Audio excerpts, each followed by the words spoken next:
Hey, after 7 o'clock. Thank you for coming in. We're gonna sing, Cal. I see you're already standing up.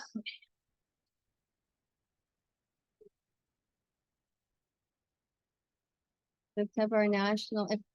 If you could stand for the national anthem, please. We're going to sing it a cappella because we don't have Adam here to find it up on the computer. So bear with us with our technical issue. Good.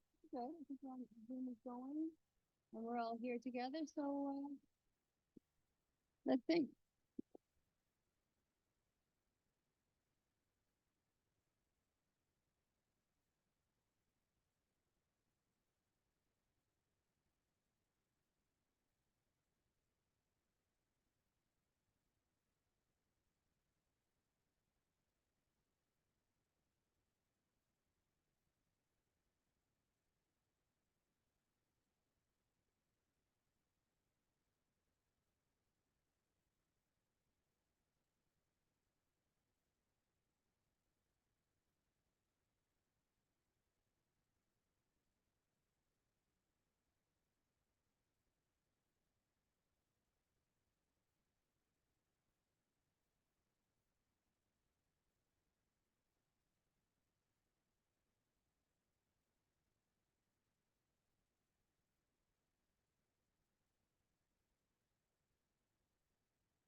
Discussion goes on for another few minutes, and then we go on and we have another, and then we have coffee break, and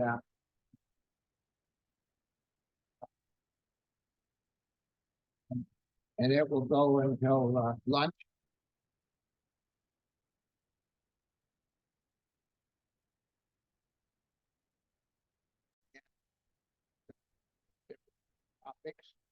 have about 6 pastors that will be here sharing, and they're quite knowledgeable. And then at 4 o'clock, the whole gang gathers here at once, and the little seminars are broke up in parts, a few people in each one, and so we have a discussion. And so then at 4 o'clock, we have a question and answer called a Q&A. So what that is, it's a question. We have 5 pastors, or 6 maybe even, that will be up across the front here. And you can hand your questions in, and any question that you have that you'd like to see addressed, including in that, Maggie's going to be here. You guys know her, and she's going to be part of the seminar. And we have another chap called Stephen. I can't think of his last name at the moment. He comes here too. He spoke with you guys before. And what's his name? Somebody help me out. Stephen? Oh, I can't remember, but I've got it on my books, of course. But he's very knowledgeable, and he'll be part of it all as well. So there'll be, you can ask the questions, you pass your question in by noon hour that day, and then we have an MC that sees over it so it doesn't get out of hand. And I've never had that happen before, because we keep it pretty tight so somebody doesn't take up that whole day talking. And so then each one of them gets a chance to answer a particular question, and then in turn, and then the others have a chance then to add or to it. And so it's very interesting. Then 6 o'clock, we'll go over to the schoolhouse, which is around the corner. And my daughter will have a nice banquet all set up there, roast beef dinner, and the ladies are making homemade pies. And my wife does too. She's pretty good at it, I'll tell you that. And so it's really a good evening. And the whole conference is $35. If you just want to be part of the conference, it's $15 for a donation. And any net proceeds from all of this will go to Youth Unlimited, which is a group in the Kawartha Lakes that works with the youth, and they have karate and archery and all kinds of things they do. And so it's quite a fundraiser for them as well. But the dinner itself is $20, and it's RSVP. And if there's still openings, it's $25 at the door if there's still seating available. But we suggest that you book ahead. So I'll pass that out, and we'll look to have a good time here in Cameron together. Okay, and our speaker for Saturday night is a guy that goes around in the right across Canada, and he does speaking at tent meetings and such like, in the name of the Ark of God. So, Heavenly Father, Lord, we just come to you together tonight to see what you have for us, Lord. May we open our eyes to what's going on in this world, Lord. May we act accordingly. We just give you praise. Bless it, and we pray that we will have some success tonight in what we have to discuss. Thank you, Lord. In the name of Jesus, we ask. Amen. Thank you.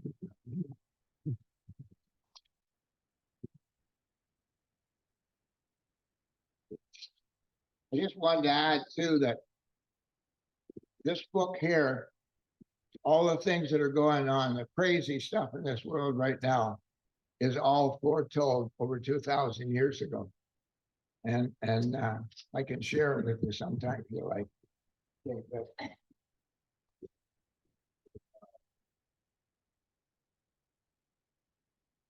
Thank you, Pastor, for opening prayer and that information that's going on for that weekend. All right, well, welcome to the Cameron group here and with the Kawartha Freedom Group. So we actually will be having a newsletter coming out, and as you can see, we'll send off via email, and there's going to be a few announcements coming up in a few moments. But right now, we want to blow the shofar, let them know that there is definitely a war. My brother Michael and myself, brother Steve, will blow the shofar. So let's knock down those paradigms that's actually, going against us in all times. So let's hit those boundaries. Let's get the truth out there, and let's bind any unclean spirits that may come around here right now and loose the angels of the Most High. We thank you for this, and let's blow that shofar to show that and tell that there's definitely a war. And by our vocals, everything that was spoken into existence, you may want to give a good word and saying, hey, we're going for freedom. We're gonna knock down those paradigms. Okay. All right. Shalom, shalom.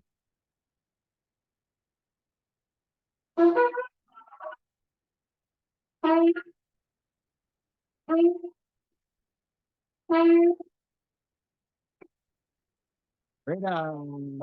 All right.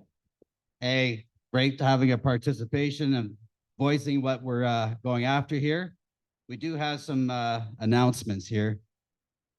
Did you want to come up there? Actually, I just want to say something here. There's a reminder that tomorrow there's Joel and Margaret and Sussman. They're deliberating in Aurora Council at 7 p.m. So actually, it's going to be a late evening situation instead of having those daylight times where they're trying to change and pass these laws, or bylaws. So that's at the municipal office on 100 Johns West Way in Aurora. And also basically to complicate more things of importance, East Willenbury Council meeting is tomorrow, also at 6 p.m. though, at the Civic Center on 19,000 Leslie Street in East Gilbury. There's also there's actually it's a euchre tournament. Oh, if anyone's in with Jeanette and understanding of this, these euchre tournaments, that's happening also Saturday, October 14th. You want to come up and give us? We got some information coming up here. Oh, okay. All right, and also, yeah, Cindy, do you want to come up? Yeah, some words to say? Yeah, you gotta share something. Okay, great. And also, there's the sign up here for the newsletter. So anyone that's new, are you guys all new? This came in or just come in or no? Oh, you guys been here before, have you? Old hats. Okay. All right. Yes.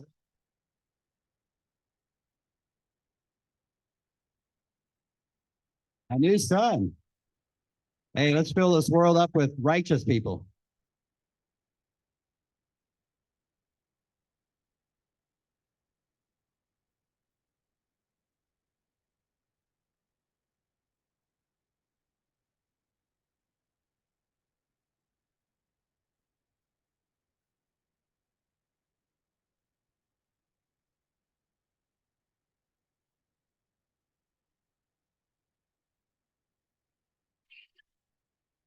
All right, well, we got brothers. Speaking about this, make sure you get the latest one. It's 15 minutes at Smart Cities. Then share amongst your neighbors, because gets everyone, right? So, all right, get them while you can.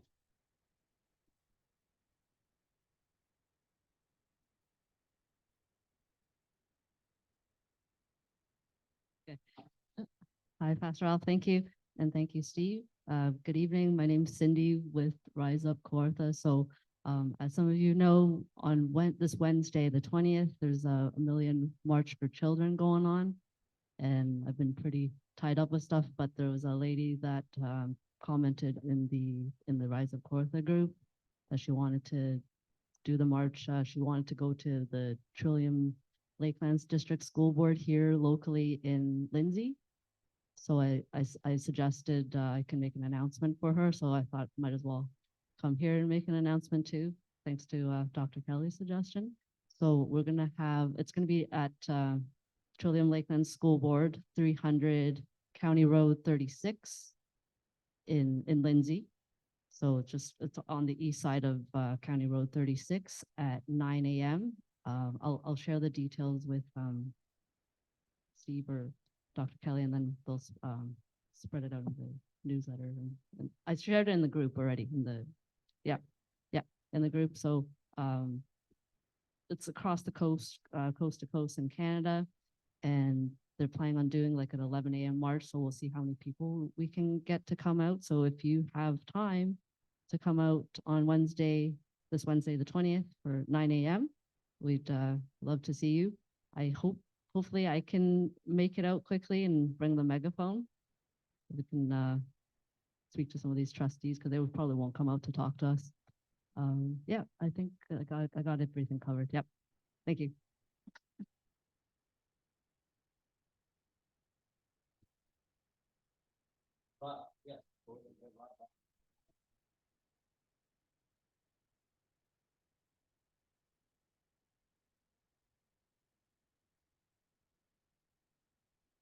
Hey, Rob, you can hear me? We're gonna queue you up in 3 minutes. Okay, so thanks everyone for coming back out tonight. Last night or last week, we had an amazing turnout. I think there was almost 80 people. So it was a good full house anyways. I ended up taking the petition to the clerk's office at the city hall. I turned in 143 signatures, and then I believe 50 or 60 came in after that. Some people had more pages that they had out, and the clerk did take them as well, stamped them all. So we got, oh yeah, good job, everyone. I was over 200 signatures in less than 2 weeks. So I think we did pretty well. We had signatures from all 8 wards. So the councillors of all the wards have to know that this affects all the rural residents, and nobody likes it. Nobody likes not being informed when our bylaws are being changed. We need to have public input when these processes happen. And the problem is our councillor and our mayor are not representing the people. They have been tied into this private-public partnership, and it's a conflict of interest. And I honestly don't believe they all understand the implications of it. I really, a lot of people call me naive, and maybe I am, but I like to give people the benefit of the doubt, and generally I find it's a good policy because it also gives them a little bit of a little way out too. So if they if they do know what they're doing, they can feign ignorance right now, not later. But yeah, they have to get away from representing the corporate interest and back to representing the people's interest, our best interest. And what needs to happen is more public input. Town halls like what we had last week, where people can come and speak, and counselors, well, only one did show up, but maybe if we keep doing this, more will come. Actually, so I have a plan, and I started the first meeting today, meeting one-on-one with one person or 2 people from each ward. I met Mike Perry from my ward this morning, just to get a sense of, where do you sit on this? Do you think that you're representing the people, or are you working for a corporation? And if you are working for the private corporation, who are the shareholders? Because I don't remember getting any dividends.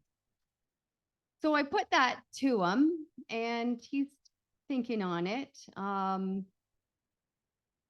Yeah, I wasn't too hopeful about the meeting was okay. It went well. I'm glad I did it. I just don't know that he understands the broader perspective of things, because I asked him, you know, if we had another situation like the plandemic, I call it a plandemic, and I said that to him. I said, what would we do different? Like, it was terrible the last 3 years, was it not? Like, how do you think we did? And he thought we did okay. So I really didn't know what to say after that. When, like, you're just talking to a person who has a whole different perspective, right? And then you got to kind of, oh, you think we did okay. Okay. And then I pointed things out to him. Well, a lot of businesses closed. People were locked in their homes. People died alone. People died needlessly. A lot of mental health. Like, I think we didn't do great. And he goes, oh, yeah, you're right. Maybe we could do better. So it's just talking to people, right? And talking one-on-one and friendly. So that was Ward 3. if you would like to be an ambassador in your ward, I've got a little sign up sheet and we need, I have 2 more wards covered, but we need more people to just contact your counselor. We're going to sit down one-on-one, and then we're going to have a meeting of as many as will come together, that we want them to swear an oath to the people, because what they've done is they've signed a declaration that they're going to work for this corporation when they get elected, but they haven't actually swore an oath to the people. And that's really important to bring that back in and bring everything into perspective of who's working for who here and who's representing what best interests. We need to get them away from the agenda of the UN and ICLEI and all these things that are going to lead us down this path and this trajectory back to maybe or 20, 30 years ago with the nice county of Victoria, where I could just walk to my service center at the community center and pay my taxes there. And I know the people, and there's back to community that actually has services that listens to people. Okay. Do we have Rob? Okay, Rob, take it away. Oh, hey folks, can you hear me there? Check, check, test 1, test 2. Can you hear me? Yeah, we got you good. Let me know if you can hear me. Yeah, we can hear you, Rob. Hello. Excellent, excellent. How are we all doing tonight? Anyways, I'll give you a quick bio for those who don't know who I am. My name is Rob. On Facebook, Rob Van Freedom. Moved up to Kawartha Lakes about 2.5 years ago with my beautiful wife and daughter, and we are loving it. We are freedom fighters. I think one of the first ones we met was Kirsten Kelly. Worked really hard on her campaign with her with regards to door knocking and trying to help out the Ontario Party, and then moved on to other stuff in the community, and we will never stop. What else can I tell you? I'm an electrical inspector in the Kawartha Lakes, and I'm loving it here. I'm loving the people, I'm loving the area, and I'm loving the feeling up here. So you guys are a whole bunch of great people. So glad we moved up here. I'm gonna get to my notes here and let you know why I'm here. Okay. First of all, thank you to everybody who is sharing the hashtag Save the Children of Ontario petition. We've extended the deadline for collection of signatures till the end of September. If you don't know what I'm talking about, I'm going to read the petition to you. Most people already know, but some don't. So I'm going to read it to you. To the Legislative Assembly of Ontario. Whereas we, the people of Ontario, have lost faith and confidence in the Ontario school system. Whereas the sexualization of our children, indoctrination, and the material being taught with regards to this is unacceptable. Whereas the bullying of children is rampant in our schools with little or no consequences for the child who is the bully, the teacher who watched it happen, or the school board. Whereas we are tired of labor disruptions and want the stability of in-person learning in an environment that we as their parents wish for them. Whereas these are not the government of Ontario's children, they are ours, and we refuse to let you raise them as you wish. Therefore, we, the undersigned, petition the Legislative Assembly of Ontario as follows: to return our educational tax dollars in part or in full so that we as parents can redirect these dollars to the school or learning facility of our choice. Guys, this petition is going very well.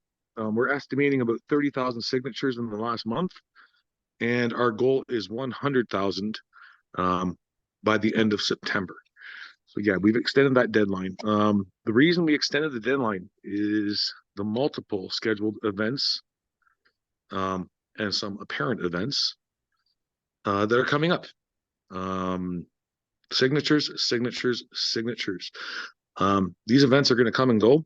There's going to be marches, there's going to be protests, there's going to be rallies, but this is actionable. This is something that we can actually put to the government of Ontario. So I urge anybody who wants to hop on board and help collect petitions until the end of the month to please do so. I believe Kirsten is there and she should have some copies. If you can just take those, go around to any family, any rallies, any place that you may be, and collect those signatures, it would be greatly appreciated. Like I said, this is an actionable item as opposed to a one-day event that will come and go, but I am hoping that these one-day events do make a big difference. Speaking of one-day events, the Million March for Children / Leave Our Kids Alone. If you want to be involved in that, that is on Wednesday, September the 20th. There is a website. You can go to Million March for Children. It lists every city and every location that there will be marches. And there are many, many, many here in Ontario. And most of them are starting at 9. However, some are starting a little earlier. There's a reason for that. Take your kids out of school that day. There is a letter, and I will try to share it in the chat, that you should send to the school when your child returns as to why you took them out of the school for the day. I want to make something clear that this is not about hate or any problem with the LGBTSQ, et cetera, community. This is not about hate towards them. It's about our children and our wishes for them. The fact of the matter is, I don't care what your sexual orientation is. That does not bother me in one little bit. It's when you bring it to the children that I have a problem. So again, there is a planned protest against the march as well. So if you're attending any of these marches, I would encourage you to be with your head on a swivel. I'm not saying anything bad's going to happen, but I'm saying that there is the potential, and the word that I'm hearing on the street is that there could be massive anti-march folks on the street. Do not engage. Remain peaceful. Another thing that I heard, it's been suggested that if you are carrying a sign of some sort, on the back of that sign, draw that circle with the line through it, which is basically a do not enter sign. And just leave the children alone with that do not enter sign, turn it around to the person who engages you, and do not speak. That's all you have to do. This is a big day, and we need to be represented properly. I really hope that there is no violence or no issues with regards to this march on the 20th. And I do believe that if there is anything, it'll come from outside of us. We want to remain peaceful. We will remain peaceful. And I just encourage you to watch your butt. That's all I can say. And I'm not saying it's going to happen. I'm just saying that the word on the street is that it could happen. So that's about all I got to say. But please help out with the petition. If you're going to one of these rallies, if you're going to one of these events, please bring your clipboard, get signatures, and we will ensure that you can get them back to us before the end of September. I'll give you the P.O. box right now. It's P.O. Box 1249, Bob Cajun, Ontario, K0M1AO. That's where you'll be mailing those at the end of September for an early presentation to the Legislative Assembly of Ontario in early October. So yeah, that's the plan. Any help is greatly appreciated. If you're going to a march, be safe, enjoy yourself, and I will post it there as I've just been instructed. Thank you. Thanks, Rob.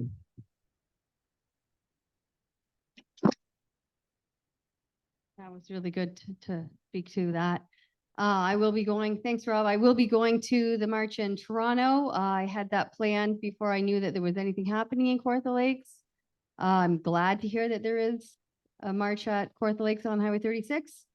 I'll be bringing clipboard with many petitions. Hopefully I get it. My goal is 100 signatures. And I don't anticipate to have any confrontations with people because I'm non-confrontational. And I love the idea of just turn my sign around and show them the sign. That's it. That's all I have to say. Don't engage. Good advice. So we have a video. I think it's queued up. Yep. Speaking about being under law versus legal. And this is a really good topic because personally, I believe that I was born free, a free woman under God, and that is the law applies to me in as far as I do no harm. If I go outside of that, then I enter the realm of legal, and that's not a jurisdiction I want to be in. But here, this guy says it a lot better than I know. So got a good video queued up. What's his name? His name is Edward J. Robbins. And the It's called A Friendly Message to Jane Scarf, Defender of Freedom, regarding the weakness of a secular fraud. We're going to play for the first 5 minutes. Where to go?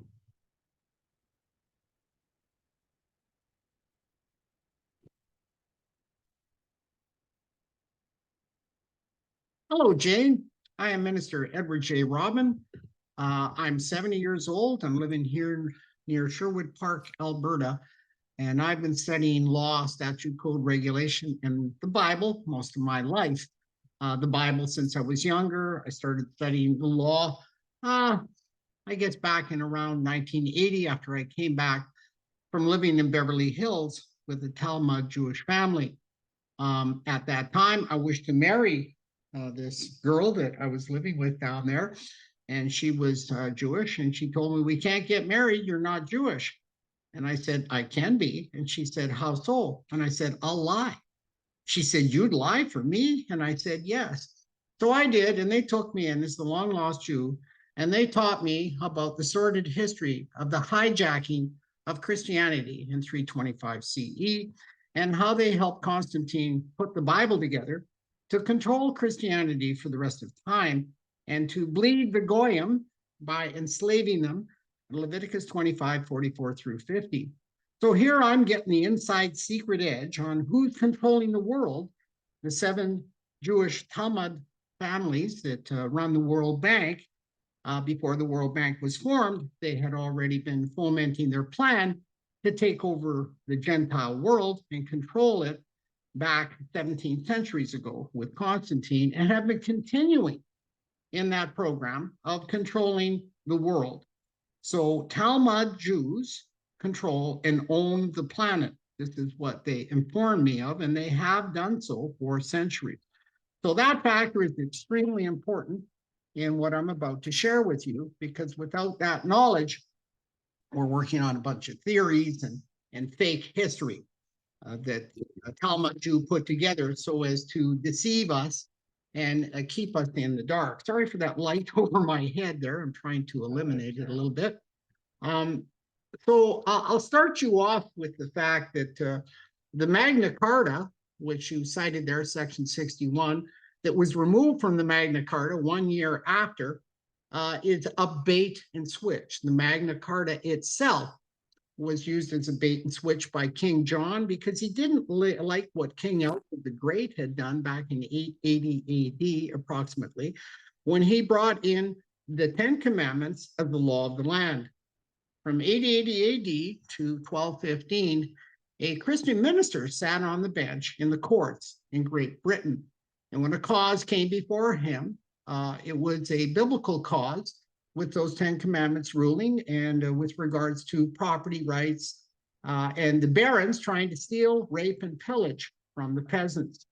They weren't too successful with that 10 Commandments sitting on the books with a Christian minister in the courts. So King John fomented, along with those barons, a plan to take over that Christian minister and Bible up on the bench by offering them another instrument called Magna Carta. They put that together in 1215 by a ruse, threatened that the king's throat would be cut if he didn't sign the Magna Carta, which after it was signed, brought it into law. The cleric, which was called the cleric at that time, cleric, same thing, was removed from the bench and set down, and a magistrate that was not following the 10 Commandments was put on the bench, and his rule was Magna Carta. It was the biggest bait and switch that had been seen in history since the Council of Nicaea, where Constantine, in league with the false Jew scribes and Pharisees, the same one that put Christ to death, they helped foment that Bible so as to carry forward the claim upon the Goyim of the world via Leviticus 25, 44 through 50, where God instructed the false Jew Christ mentioned of in Revelations 2:9-3:9, he instructed them to go and make purchases of all the people that were round about him that weren't following God's law, strangers to God's law, and to make them their possessions forever, and to give them to their children for an inheritance, so they would be their possessions forever. So we know that forever is a long time. And later on in Jeremiah, when God came along and divorced all of the 12 tribes of Israel, then, well, of course, that left a lot of people without their free labor. And a lot of those people, especially the Babylonian ones that came out of Babylon after being enslaved there for quite some time, they brought out the Babylonian Talmud. And with that Babylonian Talmud, they took over the control of the Gentiles by teaching all of the whom Christ had labeled false Jews, bloodline of Esau, teaching them how to enslave the Gentile and how to deceive them by lying to them. And it has been the mainstay of the false Jew exercise of control over the planet by lies and deception. And this is written into the Talmud many, many times, that it is condoned in the Talmud, even commanded that they lie to the Gentiles to control them like cattle. And this is what I was taught back in 1978 by the Flaster family that I lived with down there. They were also related to Leonard and Elmer Bernstein. That was the great uncle of the woman that I was going to marry, Elmer Bernstein, the Hollywood movie composer for all of the lyrics and the music. So at any rate, so we have a Talmud Jewish takeover of our system.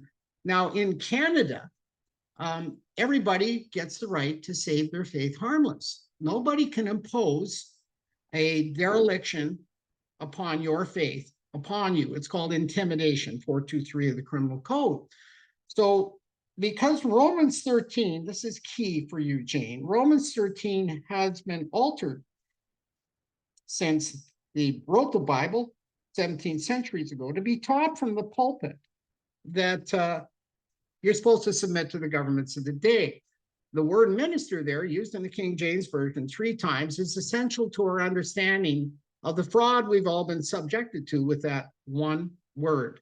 I'm suggesting, Jane, and upon your close examination, you will agree that that one word has been used for 17 centuries to deceive every Christian in the world, because it's been taught from the pulpit that you're supposed to submit to the governments of the day and pay your taxes. So let's examine that one word, because God is not the author of confusion, and neither does he change.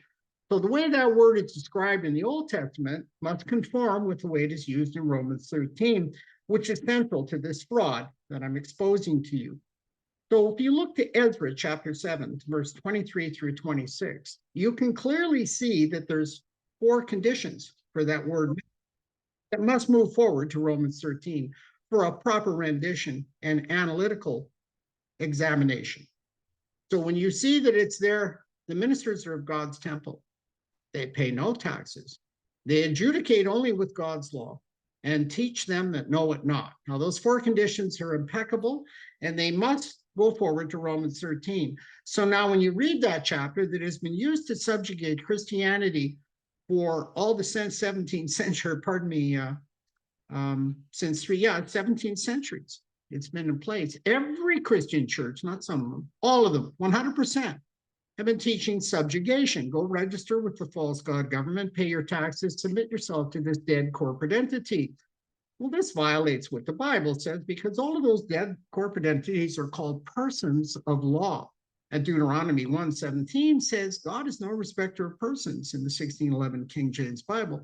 Now that's repeated, and follow this, in Deuteronomy 10:17, 2 Samuel 14:14, Matthew 22:16, Acts 10:34, where Peter says, surely I perceive God is no respecter of persons. That carries on to Romans 2:11. These words are repeated. And finally, in James 2:9, it tells you that if you should show respect to persons, you commit sin and are convinced of the law as a transgressor. So this is essential in our exchange here, Jane, that you understand by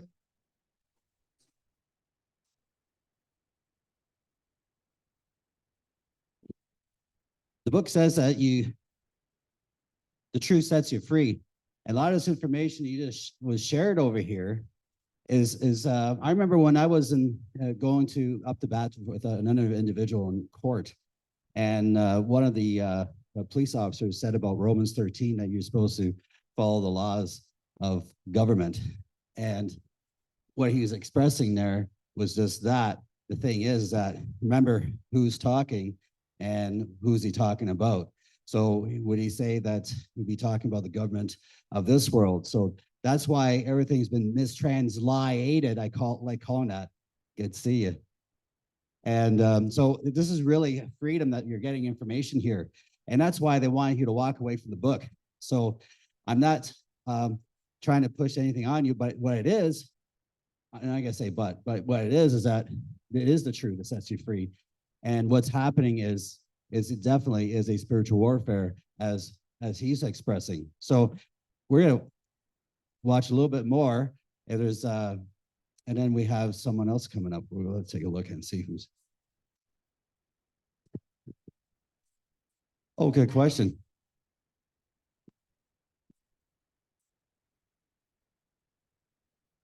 Absolutely.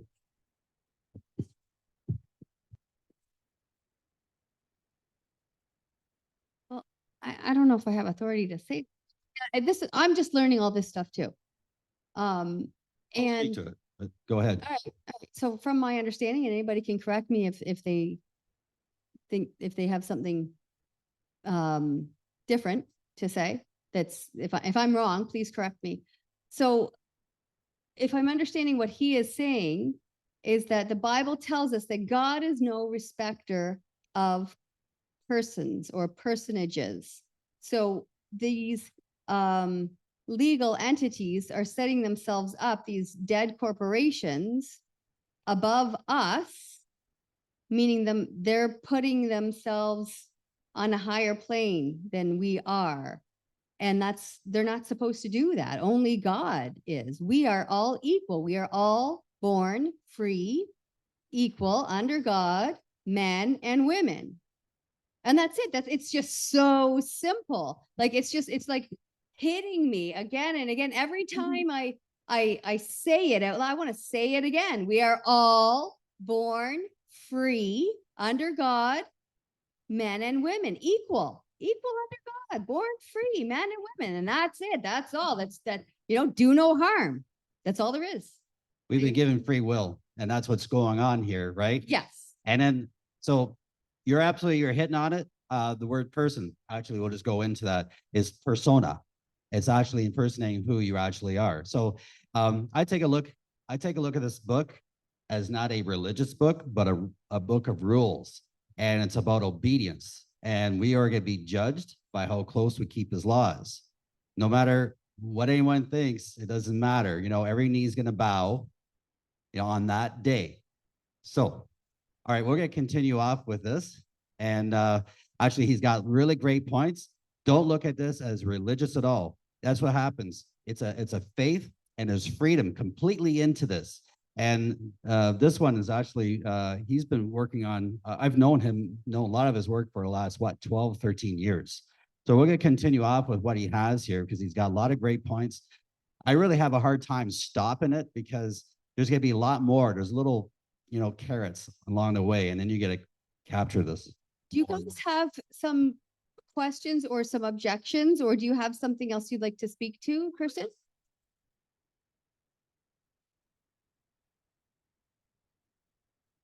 It's okay. I just wondered if you wanted to contribute to the Conversation. Yeah, no? Okay. All right. So we'll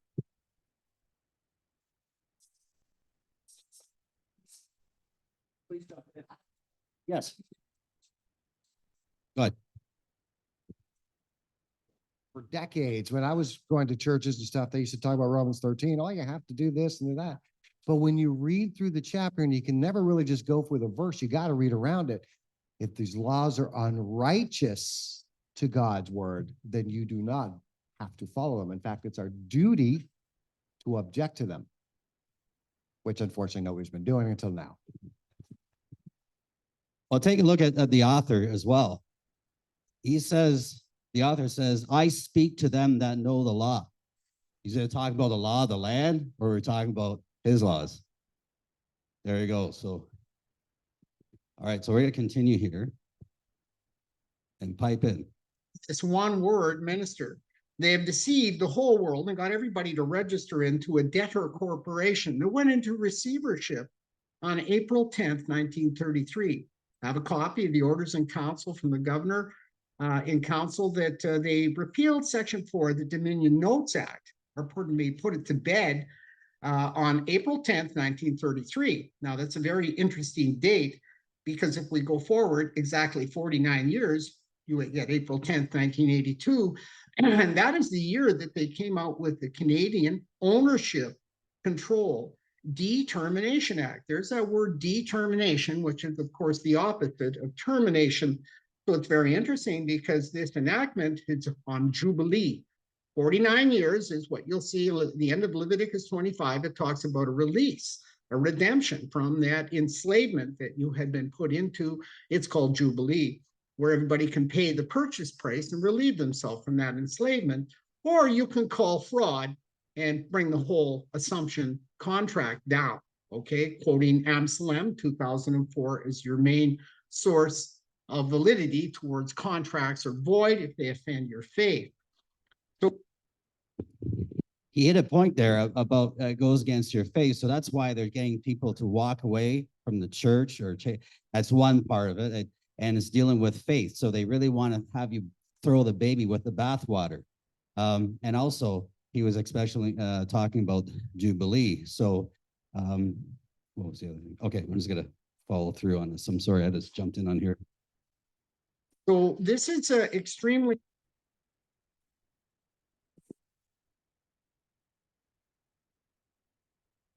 it goes as a 7 year and then there's a 49. So yeah, that's biblical and yes, that's historical. Yes, for arrest. Yes. So every 7 years, yeah, you have your field rest and just like the same thing as a 7-day rest as well. It's all connected here. So, and they want you to not think about this or learn anything about this. Notable that you've examined now this one word, minister, in Romans 13, and it's relative to section 176, 180, and 423 of the criminal code, because nobody gets to intimidate you to respect persons. Once the Bible tells you that you do if you're a sinner. I mean, you commit sin if you're respecting persons. So that's impeccable.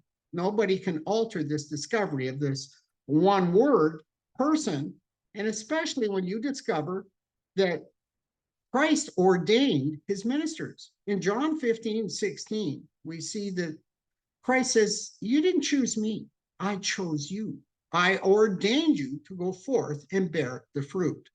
So then any man or woman reading that has a faith and belief in Christ and his blood to redeem them from the sin, well, they get to say, yes, I accept that offer. Well, once you accept the offer as his minister, because Christ did not ordain dog catchers, he ordained ministers. So that makes you his minister, and we only have to refer to Deuteronomy 30:19, the main offer of the King James Bible. Everything's an offer in life. So it says there in Deuteronomy 30:19, I set before you life and death, blessing and cursing. Choose life that thou may live. So here we have the brilliant offer. Our Creator allows us to either take one of the two words to choose which one we're going to walk in. We're going to Great point coming. walk in the dead first body of the person, which is a dead corporate entity, or we're going to be blessed with the life of being his chosen minister. So by the simplification of these two words, knowing that we get to choose, Deuteronomy 30:19 says we get to choose, and John 15:16 offers us that Christ already chose us. All we have to do is accept. So that word minister puts you on the top of the pedestal over any of these dead persons of law occupying government offices, engaging in nuisance, intimidation, and obstruction of the Christian faith. We saw all this take place because Trudeau tried to repeal in 2017 section 176 and 180 of the criminal code. He was totally unsuccessful because I wrote the Senate and impeccably educated them as to the facts regarding the reasoning behind 176 and 180 were put there by Queen Victoria to carry out her coronation oath promise. And when you read it, along with the coronation oath and the Royal Style and Titles Act, Defender of the Faith, we can clearly see that those sections of the Criminal Code were imparted to ensure Her Majesty's coronation oath was upheld. When Trudeau ran after them, he was showing treasonous nature and sedition. He was trying to topple and dissemble Her Majesty's government, which is not 365 men and women in Parliament. It is the King James Bible. If you read the coronation ceremony, when the Archbishop offered Her Majesty the 1611 King James Bible, he said, "These are the lively oracles of God, the most valuable thing the world affords. This is for the life and government of Christian princes. This is the royal law." So the King James Bible is the law. Deuteronomy 4:2, 12:32 says, "Do not add to my law, do not take away from my law. This I command you." So we have to examine, well, where did man get around to be writing law? He doesn't get to add to God's law. He certainly doesn't get to take away from it, like with the gay marriage legislation, violating chapter 22 of the Westminster Confession of Faith from 1649. So this is where the devil comes in and hoodwinks everything. So it's the old bait and switch, and all by your consent. Oh. Yes.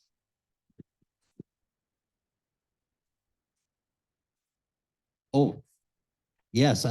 Yeah, actually, we went to our lawyer. One of our lawyers, actually, he's dead now, but that's besides the point. But, sorry? No. No.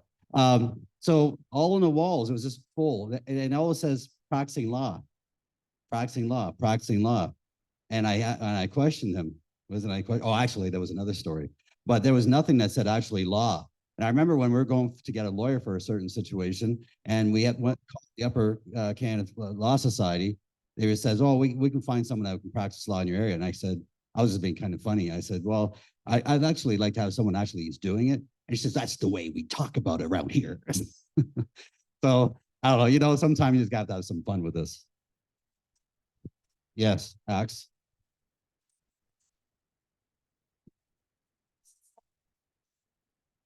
No, definitely isn't.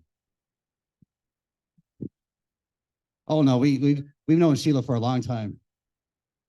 Yeah, years. And Sheila knows this guy too, so. Yeah, we'll have to get Stan back over here, and not in person, but physical by the man. It's violating that by labeling homosexual marriages as complete and good, but I digress. Back to the claim of nuisance. Whenever a governing body or a minister of a government with a capital M on that word minister, which makes it a noun rather than a small m, which makes it a verb, is extremely important. We get to decide which minister that we're going to associate with and identify with, and I identify with the small m minister. I'm ordained by Christ. This makes me immune from secular law as long as I'm asking questions of the administrator up on the bench there. Or if I answer any of its questions, that's a submission. Just like Jesus always did. He never answered. He always answered with a question. And we need to do the same. If I'm submitting to what is deemed as a person of law, a trading entity registered with the United States Securities Exchange Commission, which it absolutely is, every court in Canada is a registered commercial entity. Well, then if I've submitted to that, I've sinned, and I've lost my position as Price Minister and the defense with God's law. I've submitted to secular code by answering a question. What is your name for the record? Rather than saying, are you aware I, as of my faith and belief in Christ, cannot answer questions of a dead secular entity called a person of law. Will it be your intent here today to intimidate me to violate my faith by pushing that I should answer your questions? That leaves them in a very uncomfortable position. I got 7 judges disqualified doing that. And 5 witnesses confirmed that these judges had intimidated me when I reverted to asking them questions rather than answering their questions. Everybody has the right to remain silent. Anything you say or do can or will be used against you in a court of law. So when a judge is asking you the questions, you can also ask them, do I have the right to remain silent here today? since they've already confirmed that in law, but they're looking for a contractual submission by asking you the question, because if you answer the question, you have indeed submitted to the secular contract. Now, that contract is voidable by the Amsalem decision of 2004. The Supreme Court of Canada, with a Jewish couple, Moise and Gladys Amsalem, had to submit to the fact that they could not be forced to violate their faith by obeying the contractual obligation to not put up anything on their balcony. They put up their sukkah tent during Yom Kippur, part of the Jewish tradition.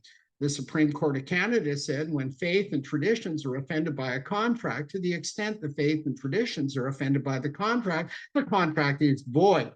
So that means that everybody that registered with Canada entered into a secular submission contract with the creditor for Canada, which would be the world bankers. And that's why we have a receiver general. Canada went into a military receivership April 10th, 1933. And you can see evidence of that in 4.13 of the Canadian Style Manual, a document of form for all provincial and federal exchange. Just a small note on the word province. I wish you to look up the Interpretation Act of Canada, section 35, and scroll down to the word province. You will see there, along with all the other definitions there relating to the Northwest Territories, Yukon, and none of it, that's the only thing relative to the landmass of Canada in the Interpretations Act. That word province is defined as only. Catch that? Did you just catch that? We're talking about the provinces. So the only ones was actually the territories.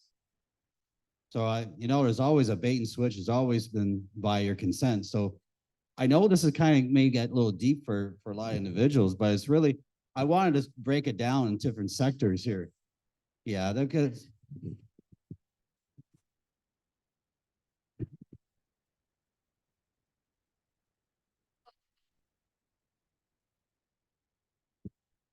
Okay, what we're gonna do here is we'll take this off.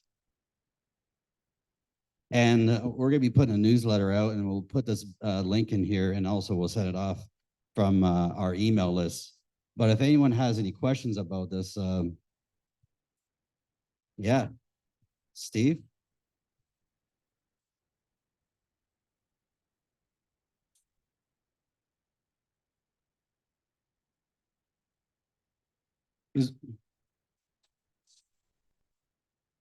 Hey, come on up.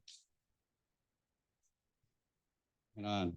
I know you do. That's good. So this is, I've the last a couple of weeks, I finally got to go back home to South Carolina.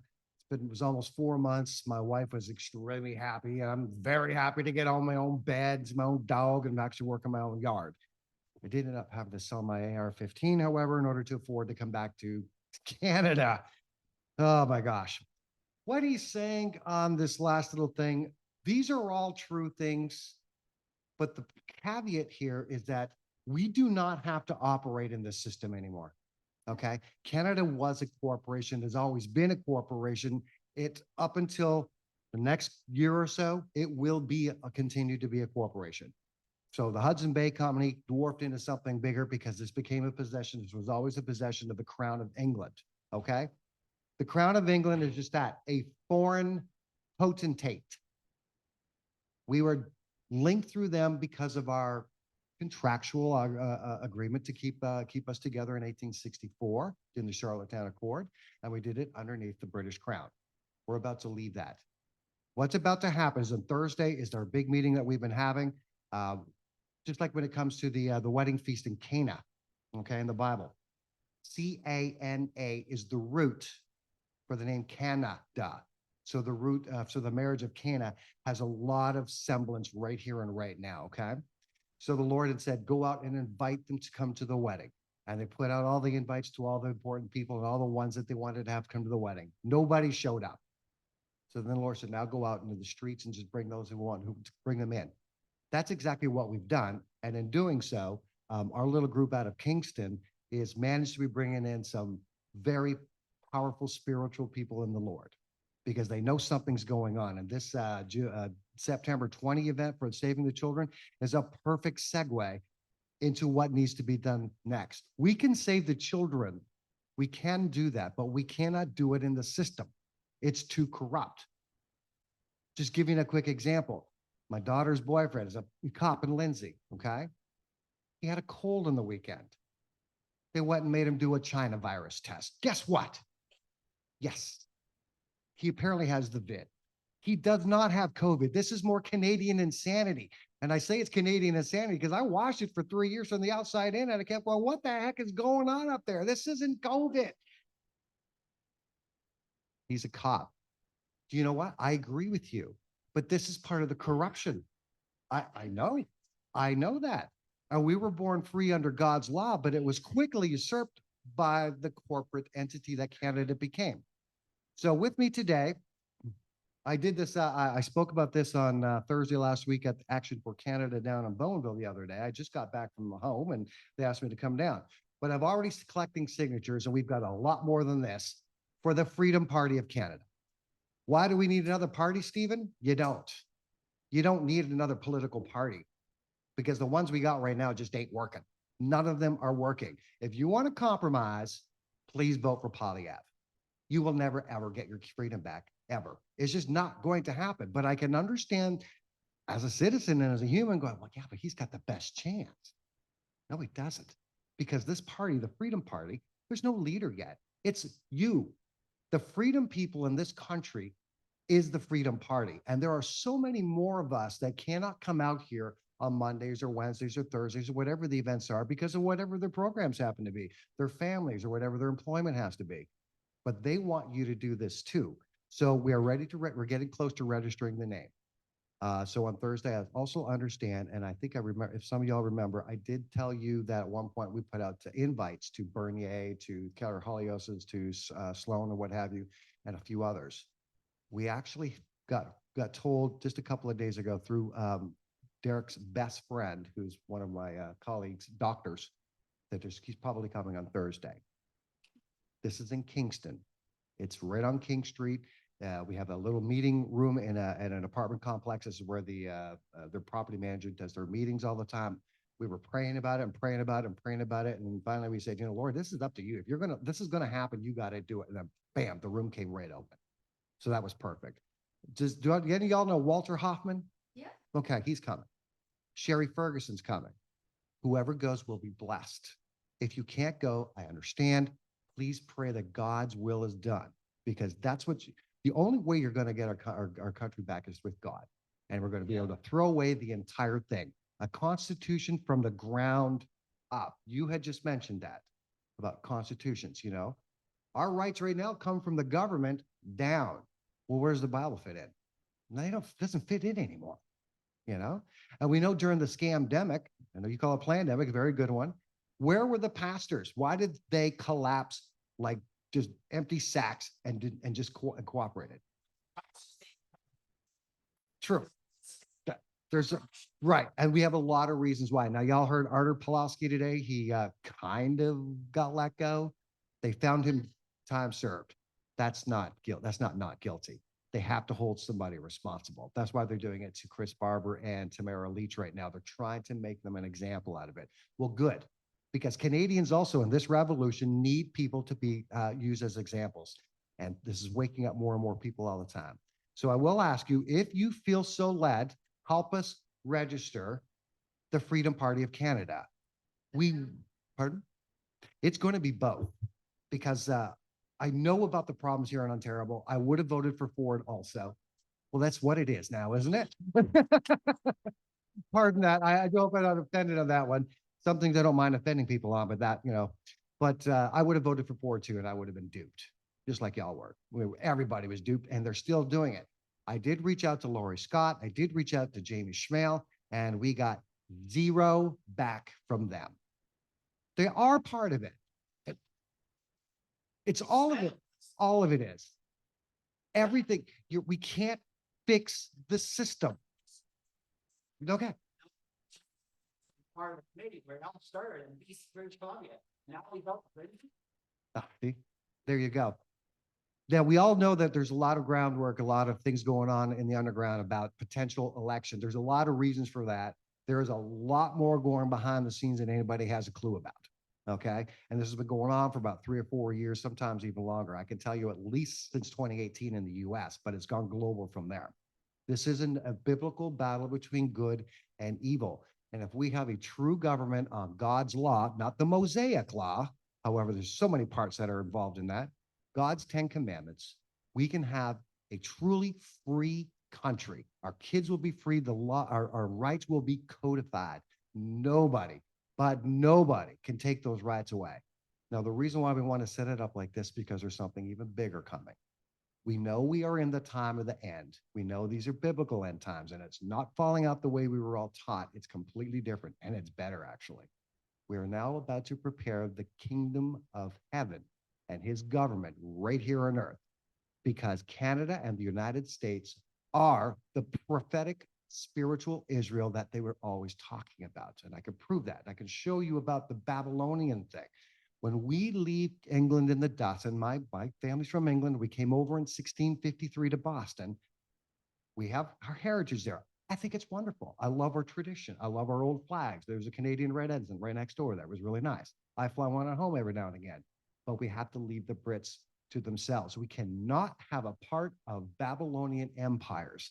We need to be a standalone entity with the United States under God. That's what Trump is fixing to do right now. And that's what's about to happen in this country. So if you feel led, I'm going to just leave this back there for a bit. Y'all can put your signatures on. If you don't want, wait another week or two. You'll come back. Because if you want freedom, you're not going to find it through our traditional ways. Thank you very kindly for your time. Thanks, Steve. I'm just gonna add a couple of things here. We all been following through with the Gregorian calendar, and we have put actually a Hebrew calendar together. It's an actually overlay of Gregorian and Hebrew. Back in the day, they didn't have watches like this, right? So they didn't know it was midnight. So the days always started at nightfall. So actually, we're in really good times right now because each month starts off with a new moon. And I'm just sharing this information because we're into interesting times right now. We just had the Feast of Trumpets. That was Friday. Okay, actually Thursday evening when sundown. And what that is that, you know how the devil always usurps everything.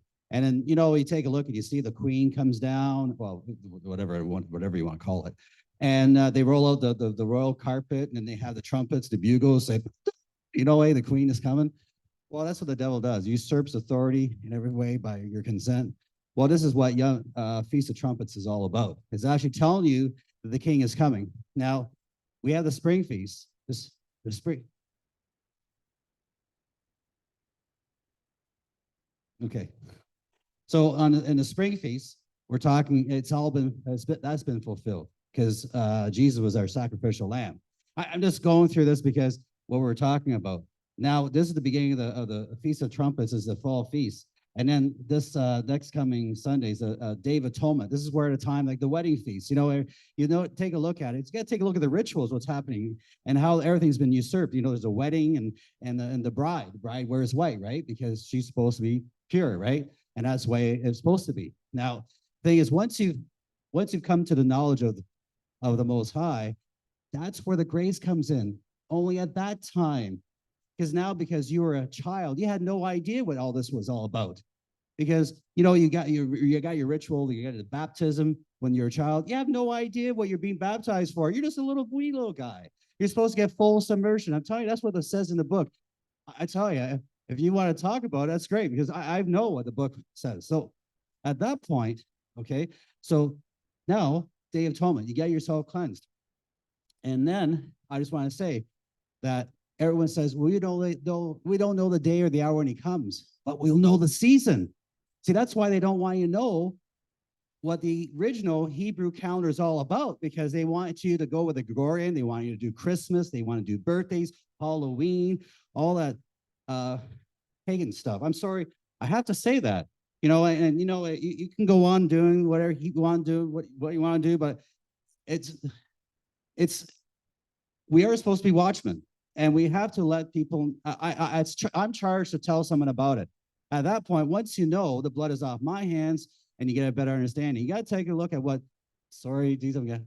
not sorry. Christmas, what it's all about. You got to take a look at the pagan roots about it and the Babylonian stuff. Like, this is he was still talking about. It's all bait and switch. It's all these switched over, and all these rituals is actually very satanic. If you know that you're bowing down to this this tree, and you're and offering like these offering, like when you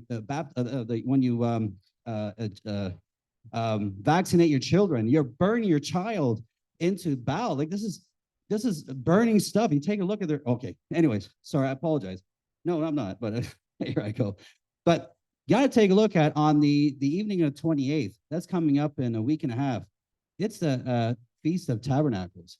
That's the wedding feast that you're going to have when the Creator comes. And as Steve was saying, there is a heaven being built here. We're not going to be going somewhere else. It's coming here, and it's getting fixed. It's getting ready for us. But the thing is, we got to actually get our hearts all dealt with. I'm okay. Thank you. I just, if you want a calendar, I have a few here. You can have them, and we're going to have a new one for next year. But we got to know all this. Steve's hitting it, like that's great. I'm great to hear others that are finding this thing out. And then we got to learn his ways, not our ways, because we've all been hoodwinked. We wrestle this book. We're wrestling. Everyone wrestles this book to their own destruction. But we got to read it properly and be with others. Do not forsake the assembly when times are near. That's what we're doing here. We got to keep assembling. We got to keep changing, exchanging. Iron sharpens iron. One of us has more than the other one on some things. And that's how we all got screwed up, because we're all divide, conquer. Oh, I just want to give you something that was really interesting. We've been having some problems on our street. And so I started a private members association. I just started. I put a sign inside of the truck, and I put in the entrance. I said, we're going to have our first meeting. So we had our first meeting, and some people hadn't paid for, I do snow plowing for the road, right? And then people that didn't want to pay for, I didn't pay for snow plowing, didn't come. Of course, they're just devils, right?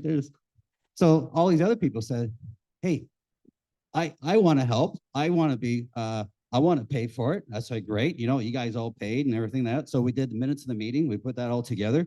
And now he says, okay, now we've actually had our first, we're a part of a member. I said, as long as we don't hurt anyone, a private members association works. So we did it for the street. Now we're getting everything organized. Now we can actually take these individuals, take them to court if we have to. And then I don't have to go and tell them individual like it by myself. Now I come in as a member of the private members association. So that was really helpful.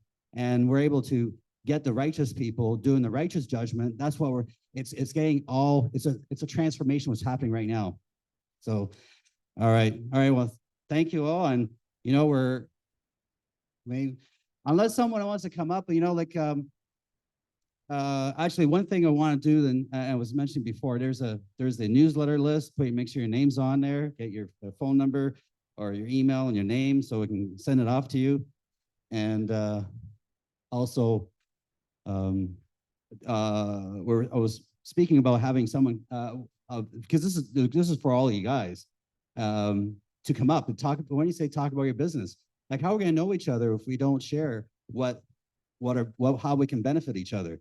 Like I've already stood up here and say all the things that I can do and what my offerings are and what I can benefit a community. This is our community. So if any one of you want to come up and give yourself 5 or 10 minutes to speak about your business, your farm, or you do excavating or whatever works that it is, that way we all get to know each other, right? So, okay.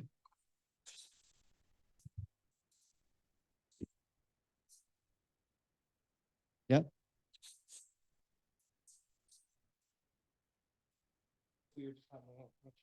So I do apologize. Sorry. Oh, bless you. Yeah, well, yeah.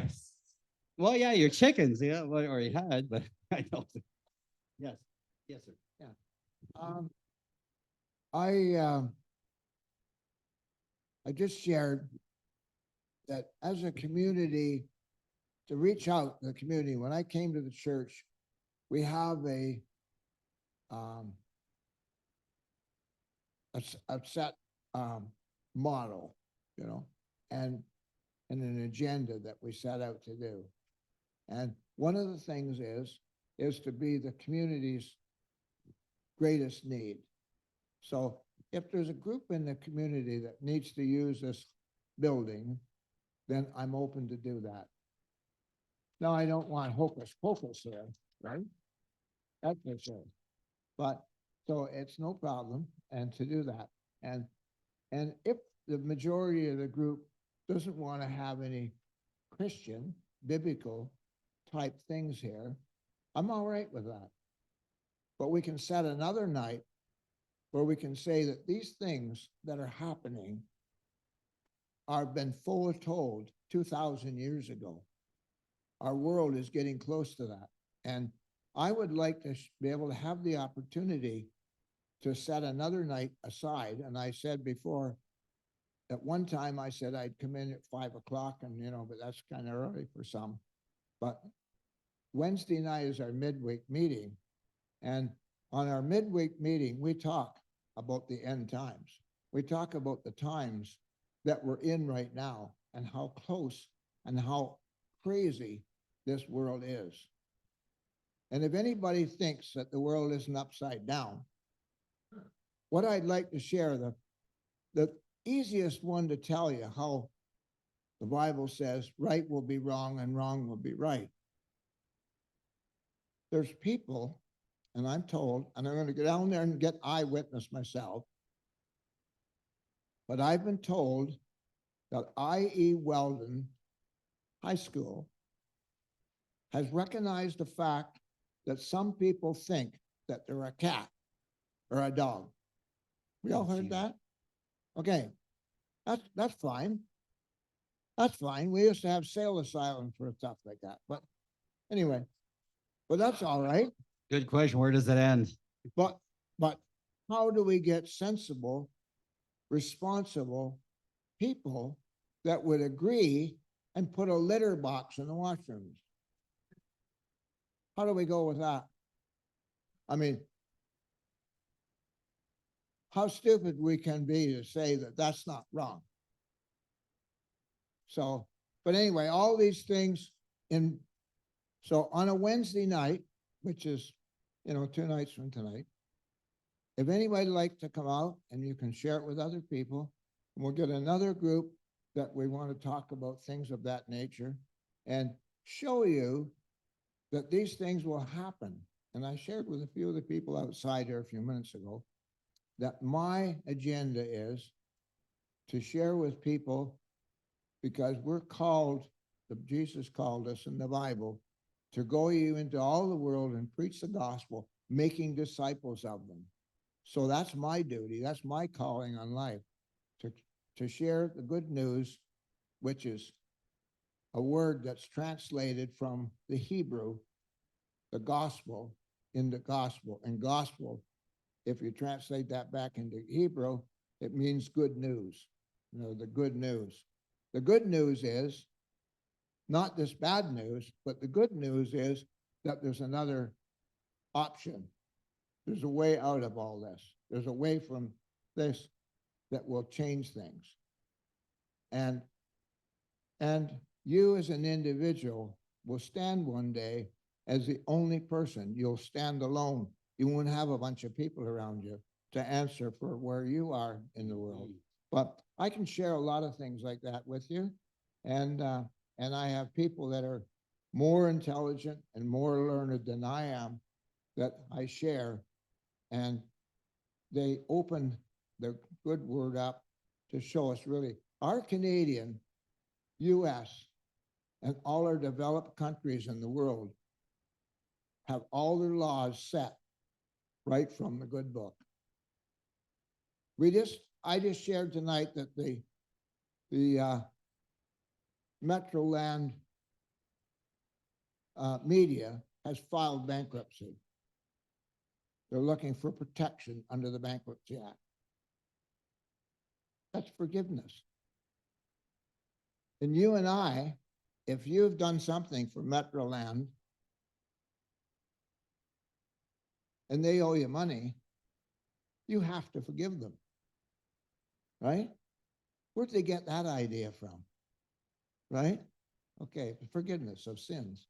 And some people get really upset. I've been in business all my life, and I've got letters to say, John Doe Company's gone bankrupt, right? And people faulted Mr. Trump for his companies that he had to go bankrupt with. If you haven't failed in your life, you've never done anything. That's one of the sayings we have in business. So when people fail, in the 30s, farmers were found hanging from a beam in the Western provinces. I was born there. And because they owed money, they didn't know how to pay it. They didn't know what to do. So the government said, we're going to do something about this. And they set up, called the bankruptcy law. I forget the number it's called, right? And so people can actually say, I'm sorry, I tried it, it didn't work. Forgive me. And a person that owes $1,000 or more, and they cannot meet their payments as they come due, is entitled to file bankruptcy. And that's a person that's even on welfare. And in 9 months, if you obey all the rules, you can be discharged and forgiven. It's gone away. A lot of people don't know that. And if you're hungry and can't pay your rent, you can go down to the food bank and get food. I have people say to me, I can't pay my rent because I got to buy groceries and stuff like that. And I said, well, why don't you go down to the food bank? Some of my tax money is supporting all that. They say, I'm not going to stoop that low. Well, it's there, right? It's there. But anyway, so I'll do a Wednesday night and you guys, and I can show you some videos and stuff and that we can see all this. But the thing is, we have to live through it and try to do the most we can. My idea, and Angel was sharing about the freedom in our communities. My idea is we should have a volunteer, which counselors used to be. And I was involved in council when I was in Durham Region, Bowmanville. And that counselor got $500 for out-of-pocket expenses. And that's all he got. So if he had to treat somebody to dinner or he had to go somewhere and buy his lunch on the way, and he got $500 worth of money given to him. He didn't have to answer for it. And they were volunteers in the community. And if we had a volunteer in all the little townships, which there used to be many, and now there's only 8, you know what I mean? What about that, right? And this is all forming to get the one world government together. And I'll shut up in a minute here. But they're getting all these, the next thing we'll know, they'll want to have 5. And then it'll be 3 and 2 and 1. And once we get 1, we'll get what the Bible tells us, the one world government, the one world leader. Now he'll have a lot of yes men around him. All the insurance companies and all that kind of thing, they're all going to be owned by one insurance company, one banking outfit, and so on and so forth. When it's all done, I don't know what the count would be, but maybe there'll be 12 leaders running the whole world. Mm-hmm. And then all of a sudden, this one guy steps up and says, I can do it, right? And when he does that, he'll say, There's the devil. I want to cash the society, right? You know, it's dumb. It's dumb. I have people come to work for me, and I'd like to count how many now, maybe I'll start doing it, that say, do you want a receipt? Right? They want me to pay cash. I have to give my tenants a receipt for 2 reasons. I tell them, 1, I got to give them a receipt, and so they're claiming it on their income tax, so I have to claim it. And the second reason is because I pastor a church and I profess to be a Christian and be honest work. So this business about under the table business, and if they're going to, the excuse they used to have, you'd save the 5% sales tax. Then when it got to be 13%, everybody went, wow, yeah, okay, I'll save the 13%. But that guy that's saving you 13%, he's saving at least 25% on his income tax on top of that. Because he's taking his money, and you and I have to make up. There's only so many dollars that needs to run the community, the millions miles of roads that we have here in this country, and all the things that great things we have. And you and the taxpayer has to pay that. So the guy that's not paying his tax isn't paying his share. Think about it, right? And it goes on and on. So when they come up with a cashless society, it'll make sense to most people because the majority of people pay their taxes. They could do less taxes if they had a cashless society because these people would have to claim it.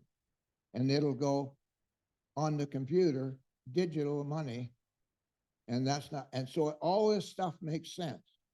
You know that if I think, I can remember when we got a SIN number, everybody went, ooh, I don't want a number. I don't want a number. Sin Okay, if number. you want to sign up. I was a hockey coach when my kids were being raised, which is the age of some of you people. And you might be surprised to know. But anyway, I had to register them with a SIN number. When they said SIN number, I thought, social insurance number. Yeah, that makes sense. Why would we call it SIN though? Good question. Right? Eh? About probably about 23 or 4, somewhere around there. Yeah. And then I went in the bank one day and there's a bunch of people standing around inside the door, like you go into sometimes in Canadian Tire and they want to sell you a subscription to the Toronto Star or something. Well, these people were 2 or 3 of them would be in the bank. And as the customers, they'd stop you and say, hey, I got a special deal for you here. This is called a Visa card. No, ChargeX, I'm sorry. This is ChargeX. And people didn't want to take a ChargeX card. And people would come in the front door of the bank, and I can remember they'd see the guy and they'd go, they wanted to get away from it. It was like, don't touch that. But you could get one. You didn't have to qualify. You just sign up and you get a $300 card. It worked good. My sister wanted to buy a house. I wanted her to buy a house. She just wanted to buy furniture and move out of my apartment and go and get an apartment somewhere else when she's starting to raise her kids. And I said, no, I'll get you a house. I know somewhere where I can get a house for next to nothing down.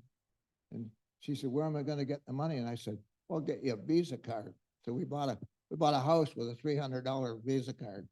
Yeah.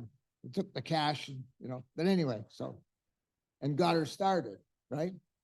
But anyway, that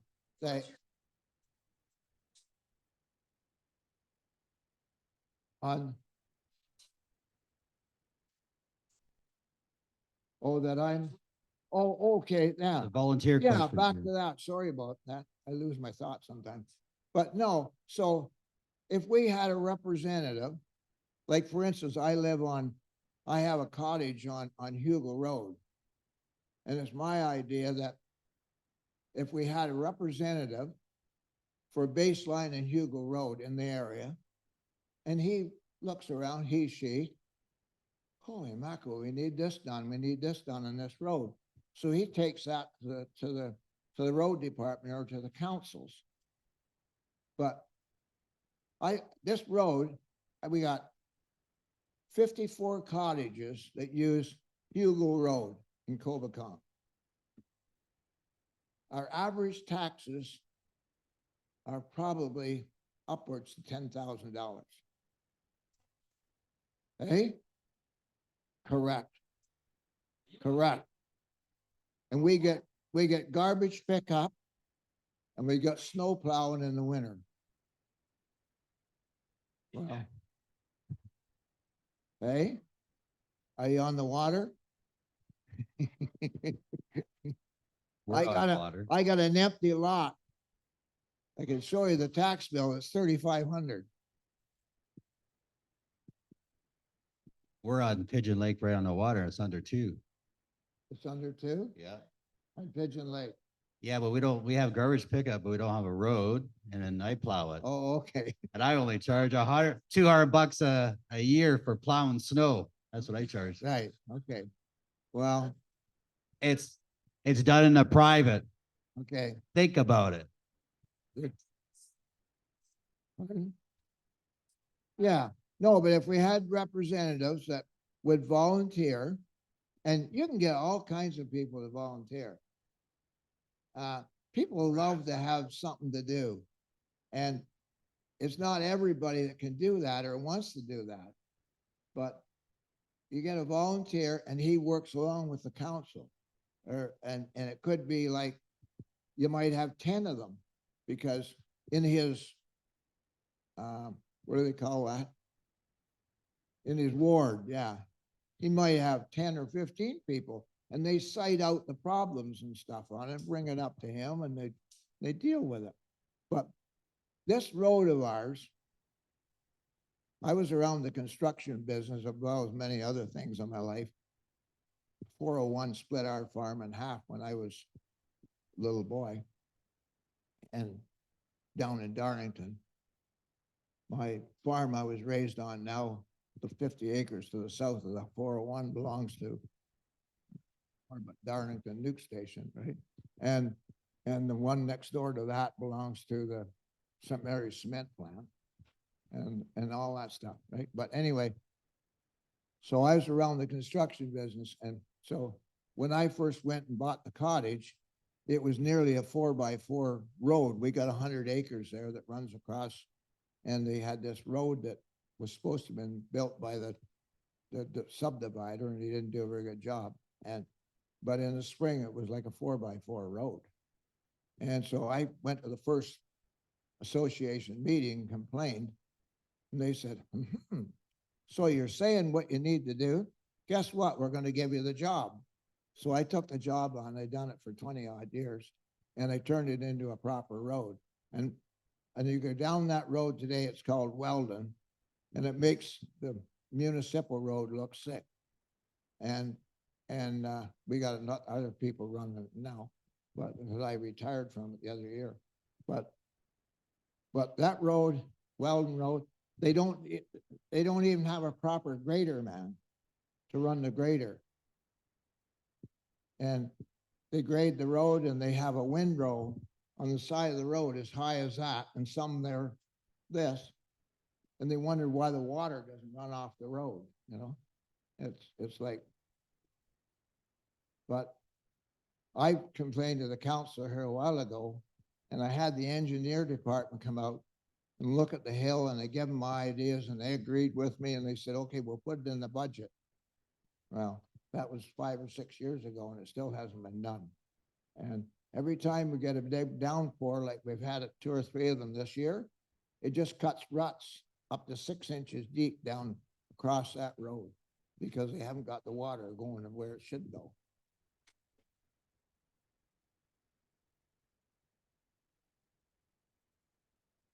Yeah, I think he's the counselor. Who's Mike? Yeah, Port 3. That's here, yeah. And I got water that's running off the road here and runs into the schoolhouse here. And they were supposed to put a catch basin in there years ago, but they haven't got the budget for it yet. But anyway, they do a little bit of something. But anyway, no, you get representatives to point out to people what's going on, and then they can talk to the counselors. But the trouble is, it's getting all to be one power. And the council, they talk about all kinds of things besides that. And they don't make the rules anyway. It's the bureaucrats. Yeah, it's the bureaucrats that are running the country.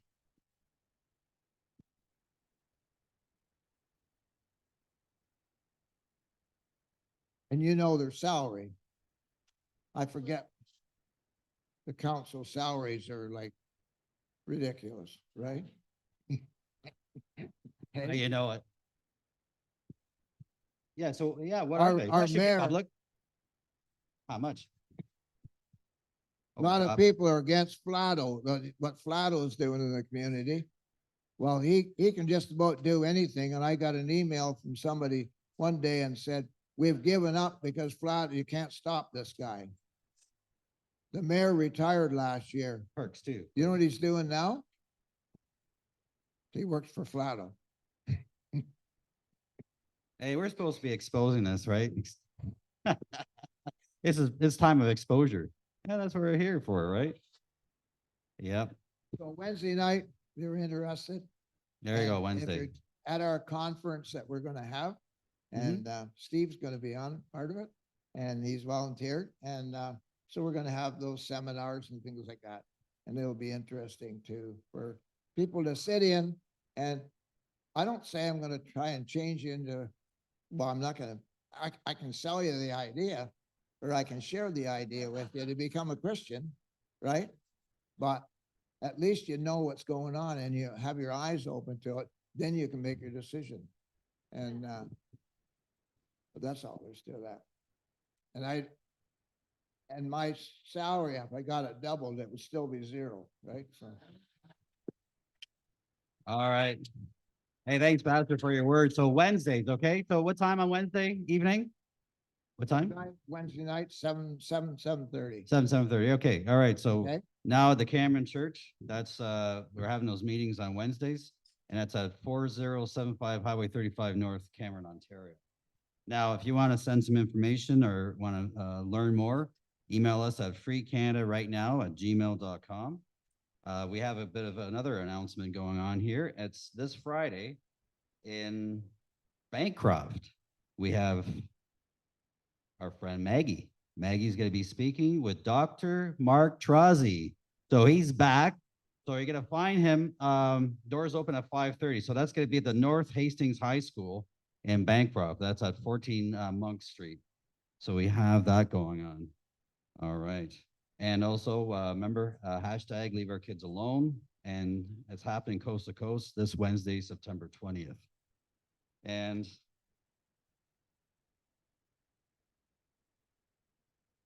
there's a potluck in Manila this Friday. Why am I the last to hear this? Why am I the last one to hear this? Hey, I do it once a month. You want to help? You want? Hey, you can do it every week. We need. Hey, any volunteers? Like, hey.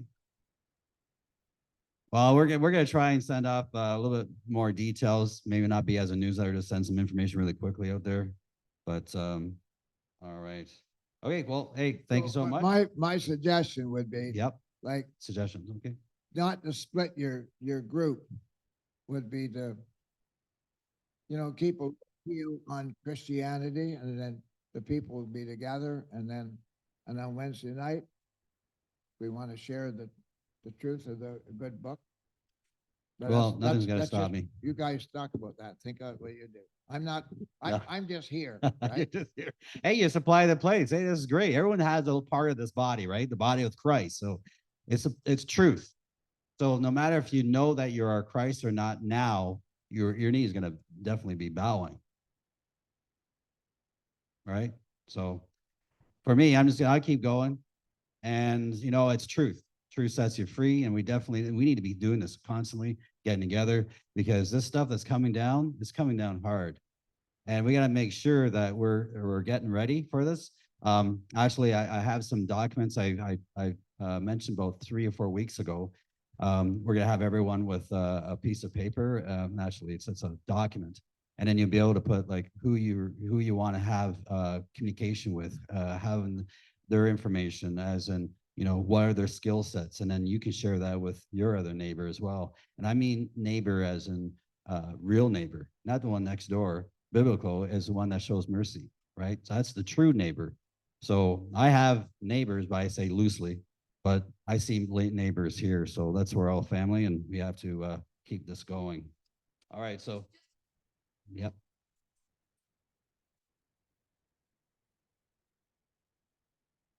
Manila potluck this Friday. Okay. And what time does that start? Okay. Well, we will put you on hold. Friday the 22nd. It doesn't say that on my phone.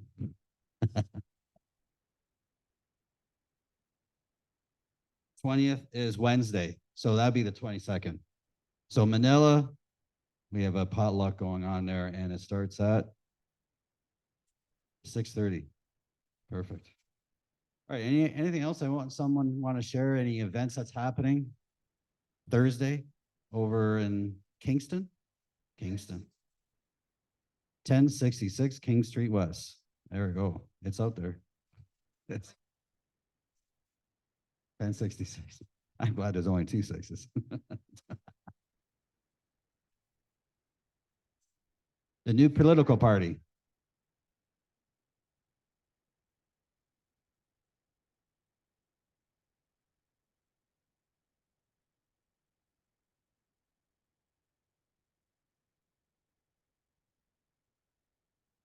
Okay, thanks. We're gonna stop the recording. Remember, we're on Facebook. Look for Kawartha Freedom Group, facebook.com/group/Kawartha Freedom Group. Thank you. Freedom.